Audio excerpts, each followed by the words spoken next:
Katrina Patchett, Danse avec les stars, la raison pour laquelle j'ai commencé, c'était pour perdre du poids.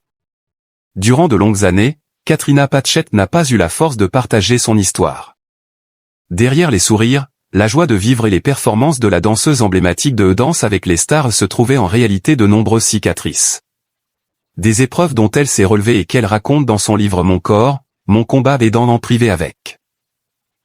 Connue du grand public pour ses performances éblouissantes depuis la toute première édition Danse avec les stars, TF1, en 2011, elle avait remporté cette première saison avec Monsieur Pokora. Katrina Patchett dévoile aujourd'hui une facette méconnue et intime de son parcours. À l'occasion de la publication de son livre autobiographique intitulé Mon corps, mon combat aux éditions Fayard, la danseuse professionnelle accorde une interview poignante à En privé avec, format original de Webedia. Au cours de ce long entretien, celle qui a été éliminée la première de Danse avec les stars avec son partenaire Philippe Lelouch lève le voile sur les troubles du comportement alimentaire, TCA, qui ont gangrené sa vie pendant de nombreuses années. Loin des paillettes, des costumes de lumière et des sourires affichés à la télévision, elle raconte la spirale infernale de la maladie. Katrina Patchett a souffert durant 20 ans de boulimie et elle n'a aujourd'hui plus honte de le dire. Au contraire, elle espère que tout ce qu'elle a traversé et le raconter pourra permettre à d'autres de trouver la force de vaincre cette maladie. C'est à l'adolescence, une période charnière, que les premiers troubles s'installent. Évoluant dans le milieu exigeant de la danse, dans lequel elle baigne depuis toute petite avec ses parents, où le corps est un outil de travail scruté en permanence, la pression a agi comme un déclencheur. J'ai commencé à vraiment passer à l'acte à l'âge de 15 ans, de me faire vomir, confe-t-elle, expliquant que cette bascule a fait suite à beaucoup de critiques du milieu de la danse et à diverses circonstances personnelles. Ce qui commence comme un acte isolé s'enracine insidieusement dans son quotidien, ça s'est empiré petit à petit. Au début, c'est après chaque repas. Je mange quand même mes 3 repas par jour et puis voilà, tout de suite après, je vais me vider. La raison pour laquelle j'ai commencé, c'était pour perdre du poids, ajoute Katrina Patchett. Katrina Patchett pouvait passer à l'acte 20 fois par jour. Au-delà de l'aspect purement physique, Katrina Patchett tient à mettre en lumière la dimension psychologique complexe de la maladie, un sujet dont on ne parle pas suffisamment selon elle. Elle tient d'ailleurs à déconstruire certains clichés, la boulimie, ce n'est pas que de se faire vomir.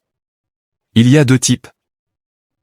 Il y a de la boulimie où les gens sont juste addicts à la bouffe, où ils mangent, et en fait, ils n'arrivent jamais à remplir ce vide. La chorégraphe décrit ensuite le mécanisme de compensation émotionnelle destructeur dont elle a souffert, au fur et à mesure, il y a un vrai vide qu'on a besoin de remplir. Du coup, ce vide, on le remplit plusieurs fois par jour. Mais en remplissant ce vide, on se sent coupable. Cette culpabilité entraînait le besoin vital de reprendre le contrôle sur la situation, donc on enlève tout. Pendant des années, y compris lors de ses plus belles victoires télévisuelles, la maladie s'est imposée par phases. L'ancienne partenaire de Monsieur Pokora révèle que la pathologie a parfois muté, il y a une période où ça s'est transformé aussi en anorexie, ce qui n'est pas rare pour quelqu'un qui a des troubles alimentaires. Dans ces moments de détresse les plus profonds, livrée à elle-même, la perte de contrôle était totale, menant à de vraies crises, à le faire 20 fois par jour. Elle raconte avec courage l'aspect compulsionnel et machinal. De ces épisodes terrifiants, aller au supermarché, me remplir des sacs, d'acheter à manger pour facile une dizaine, 20 de personnes, avec des choses qui ne sont même pas agréables de manger en quantité. Je n'avais même pas de goût à ça.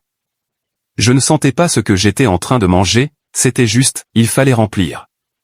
En publiant Mon corps, mon combat, Katrina Patchett ne se contente pas de relater sa propre souffrance. En mettant des mots sur ces mots souvent tués cachés sous les costumes de scène, elle fait œuvre de pédagogie et de prévention.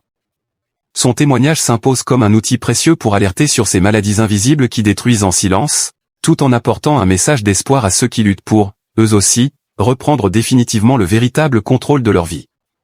Propos exclusifs ne pouvant être repris sans la mention Pure People.